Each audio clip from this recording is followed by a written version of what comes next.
My wife cheated on me with her boss, and I'm thinking about revenge. Updates. These are the events of the worst day of my life. My wife, my confidant, my best friend, the person that I thought would be there for me no matter what, became my enemy that day. My wife hated me and wasn't afraid to tell me. That day, days before, she wouldn't have dared to tell me that she hated me. I was confused and I did not understand what was happening.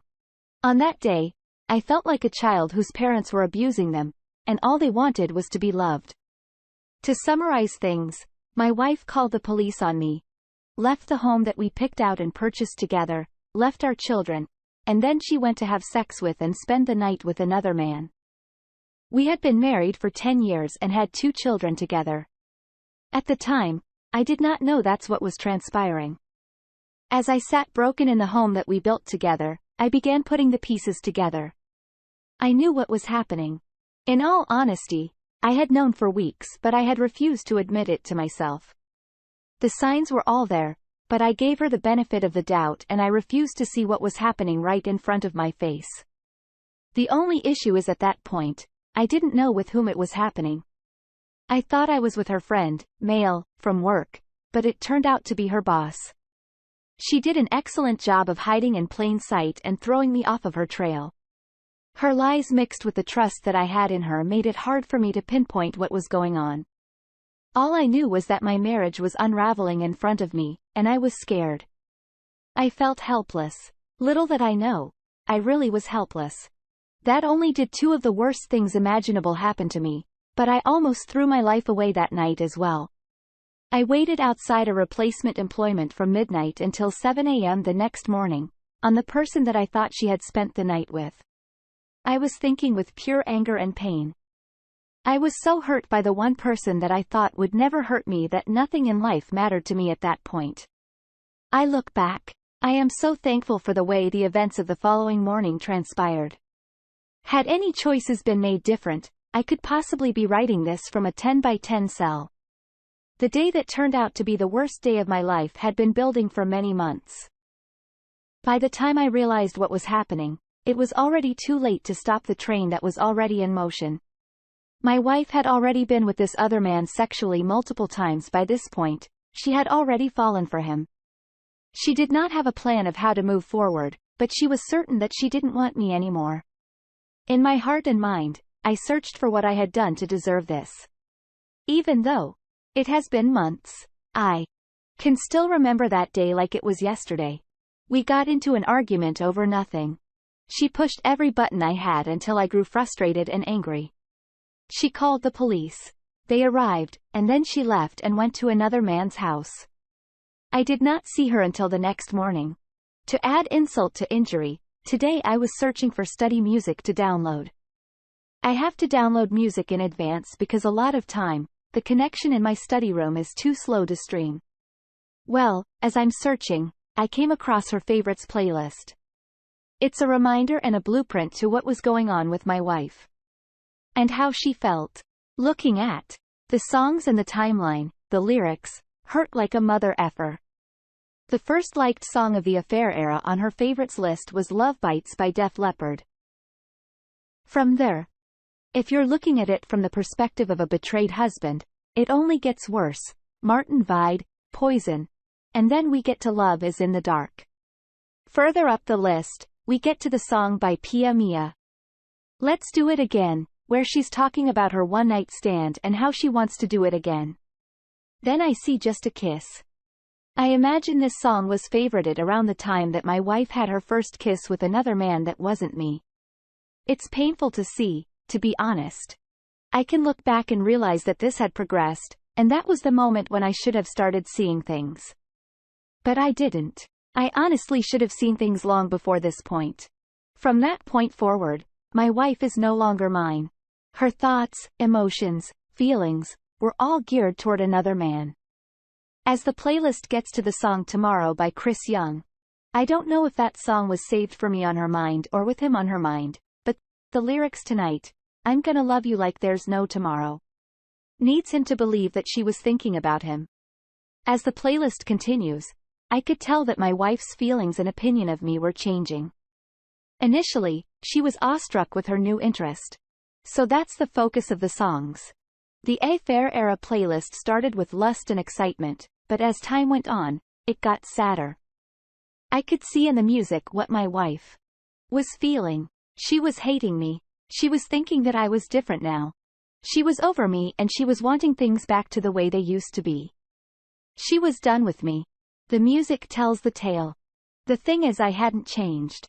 No more so than people do in long relationships. What was changing was her view of me, and it was a warped view because of her affair. She was convincing herself that I was a horrible person, a horrible husband, that they didn't love her. This was the furthest from the truth, but it's what she needed to tell herself to be able to keep up her affair. My wife changed her hairstyle, which she had not done it over a decade. My wife began wearing makeup, which she had never done. She bought perfume.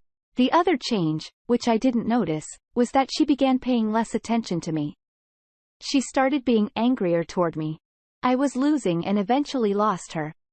She told me on the day that we got married that she would love me forever, but it wasn't true.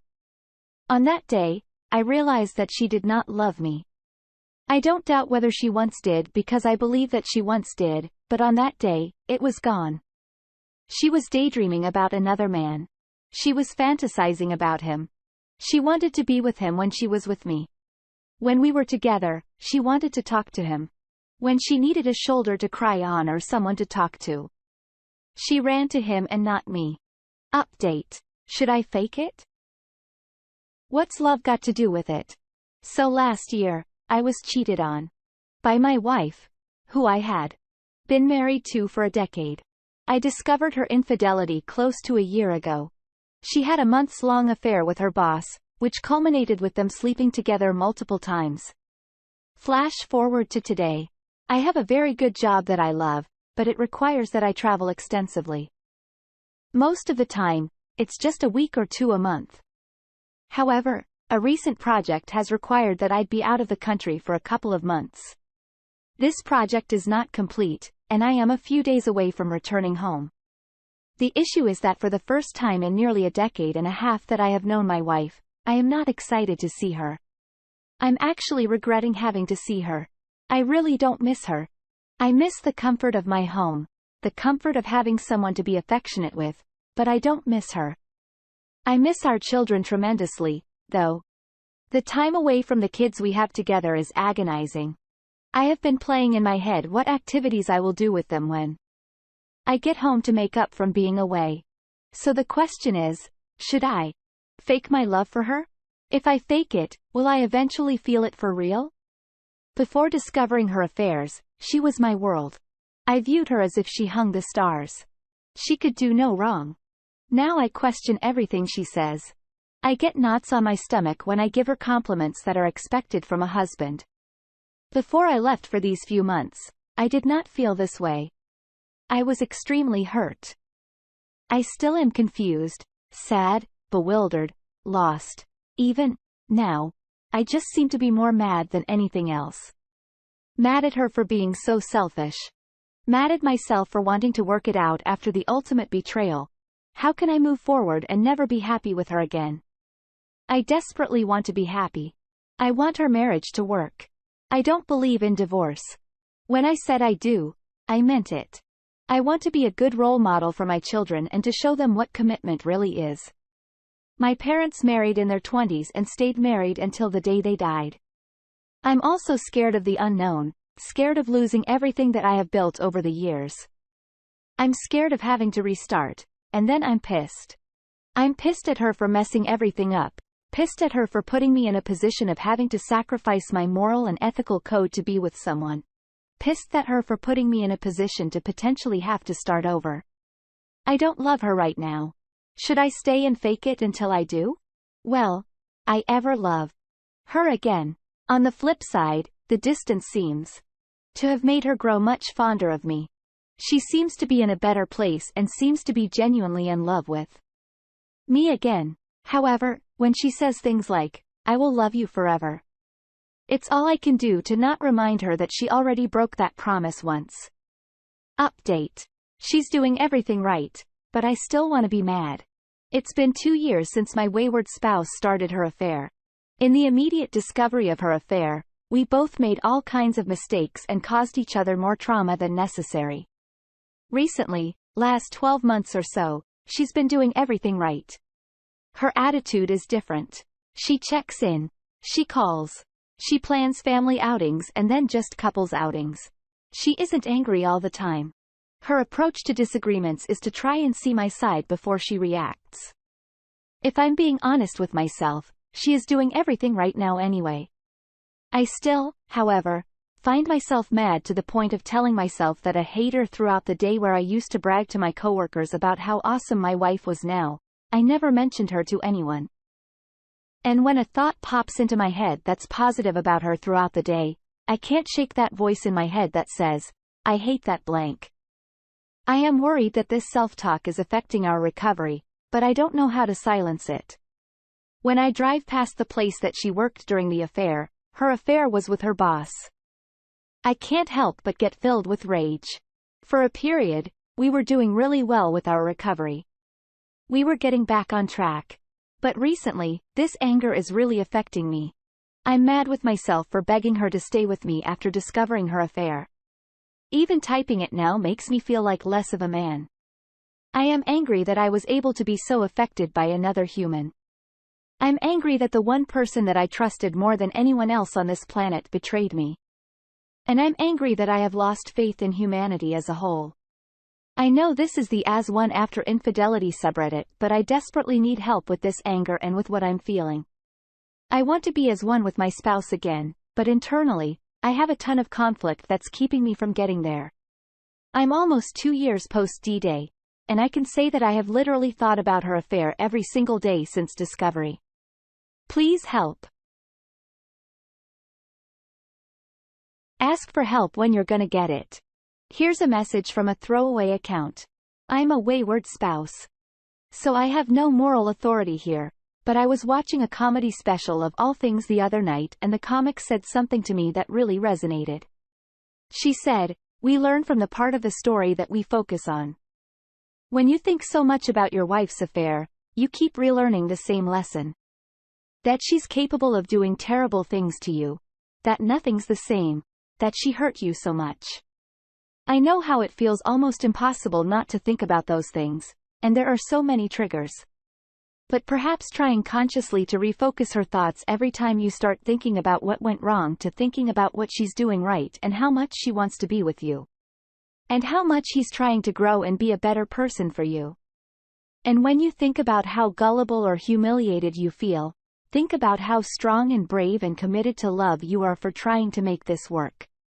Focus on the parts of your story that you want to learn from and take with you into the future. I think what you want to learn from this is that your marriage is so important and your love for each other is so strong that you're both willing to wade through all kinds of pain and crap to make it work and come out stronger. That is an amazing marriage. That's the story you want to focus on. Update, cheating, and the trauma afterwards. Worse than war trauma. I'll start by saying that my wife had an affair with her boss at work 3 years ago. I remember the day down to the second when I found out what was happening. With that said, I will also add that I am a combat veteran with 19 years of service and 6+ years in combat zones.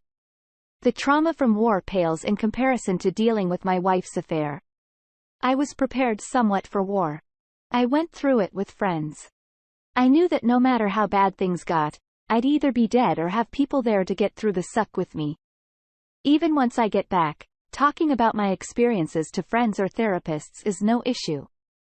Dealing with my wife's affair has been about the opposite of that as things can get. It has been completely isolating.